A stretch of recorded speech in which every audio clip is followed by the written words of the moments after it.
हिरणी के पेट से हुआ था भगवान श्री राम के बहन के पति का जन्म। जय श्री कृष्णा प्रिय मित्रों, स्वागत है आपका एक बार हमारे YouTube चैनल जीवन ज्ञान स्टोरी में। प्रिय मित्रों, आज हम आपके लिए बहुत ही ज्ञानवर्धक स्टोरी लेकर आए हैं। आज के इस वीडियो के माध्यम से हम आपको बताने वाले हैं पौराणिक ऋषि मुनि बहुत ही बड़े तपस्वी और अत्यंत ज्ञानी हुआ करते थे। शृंगी ऋषि के विचित्र जन्म की पूरी कहानी।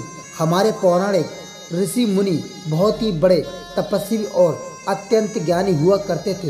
एक व्यक्ति को उत्पन्न करना भी उनकी विद्या का छोटा सा हिस्सा हुआ करता था। तो आइए जानते हैं एक ऐसे ऋषि शृंगी जो कि भगवान राम की बहन के पति थे, उनके विचित्र जन्म के बारे में कि आखिर कैसे उनका जन्म एक हिरणी के गर्भ से हुआ था। शृंगी के पिता का नाम साधु था। वह एक बहुत बड़े तपस्वी थे। माना जाता है कि ऋषि के कठोर से इंद्रजीत भी घबरा गए थे।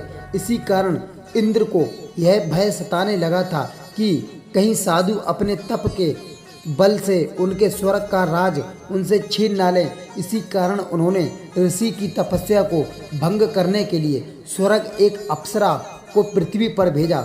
फिर जब अगली सुबह ऋषि सरोवर में स्नान करने गए, तभी इंद्रजीत की भेजी हुई अप्सरा बड़े ही प्रमुख अंदाज में सरोवर के पास आई और सरोवर में स्नान कर रहे ऋषि को बुलाने लगी। उस कामुक अप्सरा को देखकर साधु ऋषि के मन में तीव्र काम बसाना जाग उठी, जिस कारण उनका वीर्य पानी के अंदर ही निकल गया। वीर्य गिर जाने के कारण साधु की तपस्या भंग हो गई, जिसके पश्चात साधु को बड़ा पछतावा हुआ। पछताते हुए महर्षि अपने आश्रम में चले गए। फिर कुछ समय बाद एक प्यासी हिरणी उस सरोवर के पास आई और सरोवर से पानी पीने लगी, जिसके साथ साथ प्यासी हिरणी महर्षि का पानी में गिरा हुआ वीर्य भी पी गई तथा उसी कारण से वह हिरणी उस वीर्य से गर्भ धारण कर लेती है।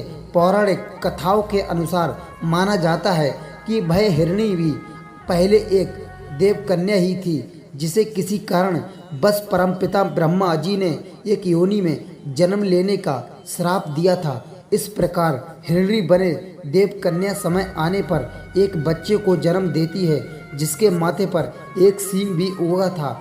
माथे पर सींग होने के कारण उनका श्रद्धा पड़ा था। उसके बाद उस बच्चे को ऋषि ने स्वयं पालन पोषण करा था, जिसका कुछ समय बाद भगवान राम की बहन शांता से विवाह हुआ था।